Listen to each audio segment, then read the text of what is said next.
राधे राधे मित्रों।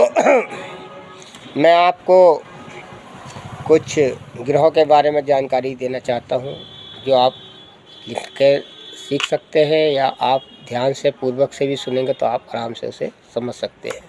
जैसे कि 3, 6, 11 वे भाव में पाप ग्रह अच्छा फल प्रदान करते हैं।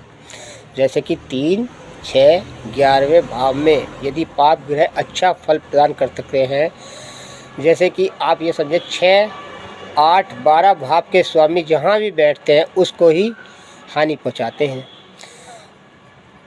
एक तरह से आप समझ सकते हैं जैसे कि हमारे ग्रह जो शत्रु भी हैं और कुछ मित्र भी हैं, उसके बारे में आपको मैं इस पर सबसे समझाना चाहता हूँ। जैसा आप समझ लीजिए, जैसे सूर्य ग्रह है, यानी कि सूर्य ग्रह के जो आपके मित्र हैं वो हैं चंद्रमा, मंगल, गुरु है।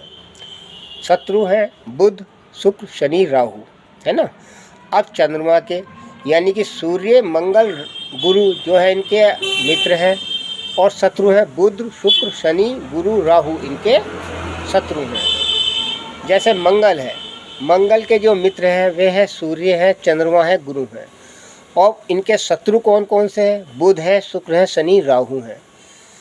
अब आप बुध को देख सकते हैं। इसी तरह बुध के जो ग्रह हैं हमारे, इनके भी ऐसे मित्र हैं। जैसे कि शुक्र, शनि, राहु हैं, और मित्र शत्रु कौन से हैं? सूर्य, चंद्र, मंगल, गुरु हैं। जैसे गुरुवार है, गुरु के जो हैं हमारे मित्र कौन से हैं? सूर्य है, चंद्रमा है, मंगल है। इनके शत्रु कौन से हैं? बुध है, शुक्र है, शनि है, राहु है। ऐसी शुक्र हैं, इनके मित्र हैं बुध, शनि, और शत्रु हैं सूर्य, चंद्रमा, मंगल, गुरु इनके शत्रु हैं।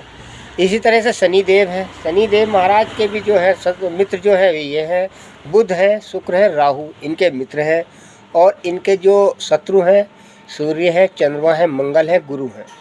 इसी तरह से राहु के हैं, राहु जी के जो मित्र हैं और केतु के दोनों एक ही हैं। जैसे कि इनके मित्र हैं बुध, शुक्र, शनि, और इनके जो आपके शत्रु हैं वो है सूर्य, चंद्रमा, मंगल और गुरु हैं। जैसे 7वें भाव में शनि और उस पर पाप ग्रह की दृष्टि हो तो स्त्री अविवाहित रहती, यानी कि उसका विवाह नहीं होने का, और विवाह होगा भी तो बहुत लेट होगा।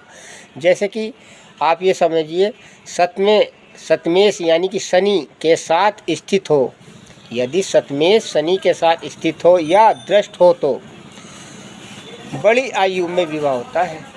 जैसे सप्तम भाव में शनि तथा चतुर्थ भाव में मंगल 9 अंश तथा हो तो कन्या अविवाहित रहती है। आप ये समझिए, जैसे कि चौथे सप्तमस्थ सूर्य हो तो स्त्री को पति द्वारा परिवर्तन किए जाने का संभावना रहती है, यानी कि उसका पति मृत्यु के सक्सेस पे स्थापित रहता है। सूर्य शनि की युक्ति सप्तम भाव में हो तो स्त्री स्वच्छंदता एवं वासना के वशीभूत होकर प्रेम विवाह करती है। सप्तम भाव में यदि शुक्र और पाप ग्रह दोनों हों या शुभ और पाप ग्रह की दृष्टि हो तो स्त्री के 2 विवाह होने की संभावना बनती है। सप्तम स्थान में मंगल तथा पाप ग्रह की दृष्टि हो तो विधवा योग बनता है। ये आप इस पर समझ सकते हैं और मुझसे जानकारी ले सकते हो। ग्रहों के बारे में पूरी जानकारी देता हूँ और देता रहूँगा। आप मुझसे संपर्क कर सकते हैं। सुशील शर्मा, मोबाइल नंबर 9639190250 मेरा मोबाइल नंबर है, और आराम से मुझसे संपर्क कर सकते हैं। कुंडली द्वारा की बात कर सकते हैं, और आप मिल भी सकते हैं या ऑनलाइन भी पूछ सकते हैं। धन्यवाद मित्रों, आज के लिए है, और अगली वीडियो में आपको मैं बहुत काफ़ी जानकारी देता रहूँगा। मेरा आपको सबको नमस्कार, राधे राधे।